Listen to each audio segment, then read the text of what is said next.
Hey guys, it's Angie.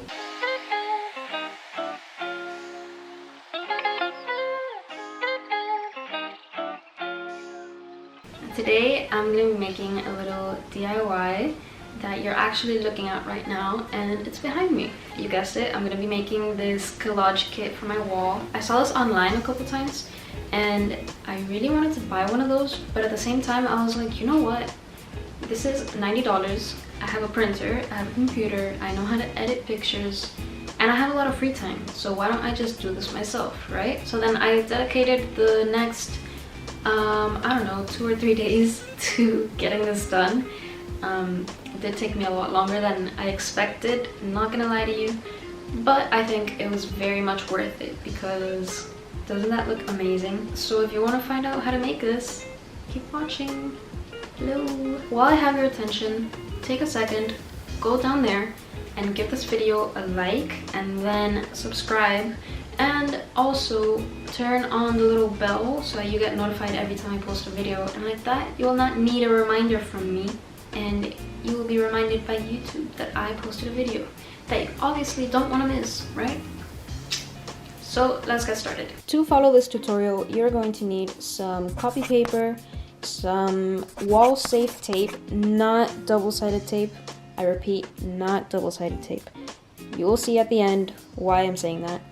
You're also going to need some scissors, another pair of scissors for your friend to help you, your cousin, your neighbor, whoever you have around, because you're going to need the help. Printer, a computer that can connect to the printer, and last but definitely not least, a lot of patience, determination, and free time.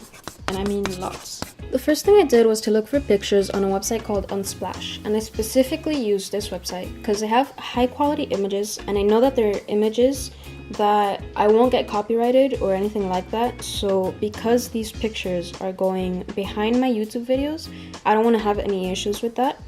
I tried to stick with a color scheme to make it look a little more cohesive. So I decided to go with green, brown, gold, black, and white. And in the end, I turned out to have more blue than I expected, and it doesn't look that cohesive. I think I could have done a better job at picking out a fewer colors. So I just took some time to download all the images I wanted, and then I opened them up on Photoshop, which is totally optional. But I decided to tweak the colors a little bit just to make them a little more cohesive. Like the pictures that had blue in them, I tried to make them look more like gray or certain little tweaks like that. I made all my images 8.5 by 11 because that's regular copy paper size. And what I did was I measured out my walls to see approximately how many pictures I would need. My walls ended up measuring 8'5" by 4 feet, and the other one was 8'5" by 3'3".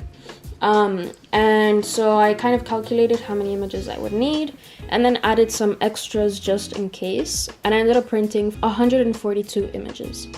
I used up most of them, and then I had, I think, like 5 left over, so I think that amount was just right for the size of my walls. Keep in mind there's 2 ways to do this. You could either keep your images perfectly aligned so that one starts where the other one ends, or you could just do them scattered, which looks less put together, and that's what I ended up doing.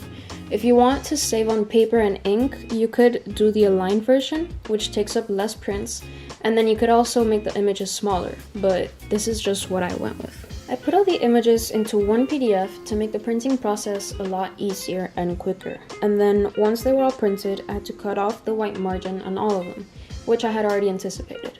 If you know a way to print them without the white border, feel free to comment that down below because that would be very much appreciated for anyone who tries to attempt this. I'm also going to include a Google Drive link to the PDF with all my images in case you want to use any of these. After the hours of editing and cutting paper, I started questioning why I decided to go through with this, but then I remembered I had nothing better to do, so I went with it.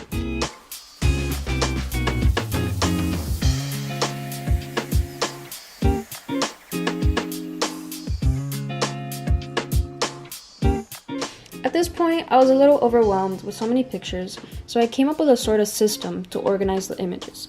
I first categorized them by similarity, so I had a couple images with a lot of negative space that I put into one pile, and then if I had quotes, I put those on another pile, and buildings into another, and so on. You get the point. Once I had all my separate piles, I split them into 2 new piles, one for each wall, keeping them in order by their original piles. Yes, that sounds a little confusing, I know. Just bear with me. My whole point in doing this was to not have 2 pictures that looked very similar next to each other. So a perfect example of this is the Scrabble quotes. I have 2 with separate phrases, but they look nearly identical. So I made sure to put one on the left wall and one on the other wall. And finally, to start putting the pictures up, I spread out the images of the first pile across the floor so I could sort of see what I was working with. From here, I was able to pick pictures from separate sections of the stack at a time, and I was guaranteed to have a diverse look throughout. I continued this process for the next couple of hours and then did the same with the next wall. So now you get to enjoy some time-lapse footage and some background music.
As the days went by, things started to get a little ugly. The pictures started falling down on their own because I didn't use the right tape. So don't make the same mistakes as I did. Do not use Scotch double-sided tape. Use some other kind of tape. I'm not sure which kind to recommend to you. Even though they were still attached to each other, they would not stick to the wall, which in a way is good because it wouldn't take the paint off, but it would not stay up.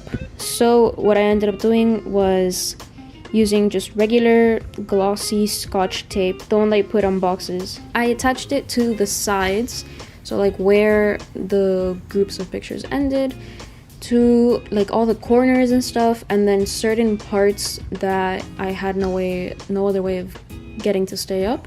And that did the trick because it's now been at least a month and they have not moved.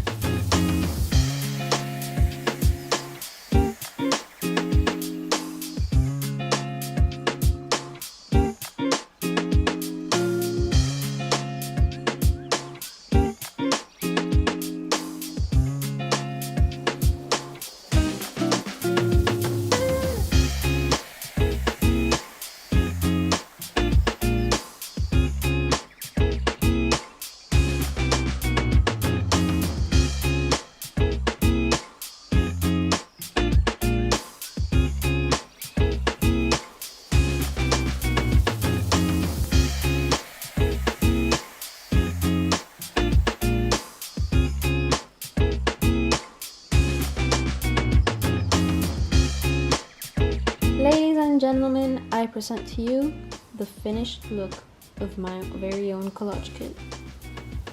Isn't she pretty? Isn't she lovely?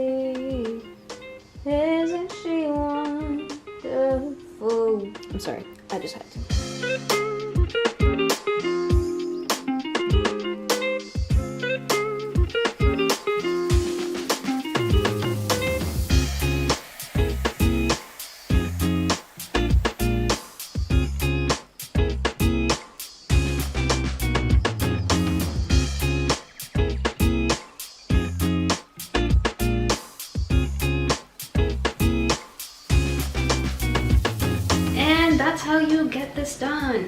Do you guys like it? Do you think it's easy enough? Do you think I spent too many hours working on this?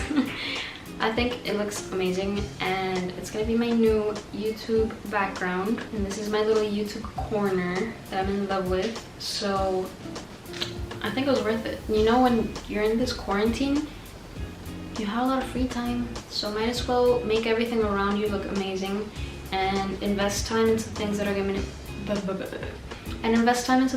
make you happy, because why not, you know? Anyways, thanks for watching, guys. I hope you liked this video. Please give it a thumbs up and comment down below which picture that you saw throughout the video was your favorite. If you can find it back there. I was about to tell you to circle it. I don't know how you're gonna do that, but just explain and describe to me which picture was your favorite. Alright? Alright. Also, I forgot to mention it. I have a new camera. I don't know if you guys can tell the difference. I hope you can, because I think it looks really nice and I'm excited. So stick around. Bye!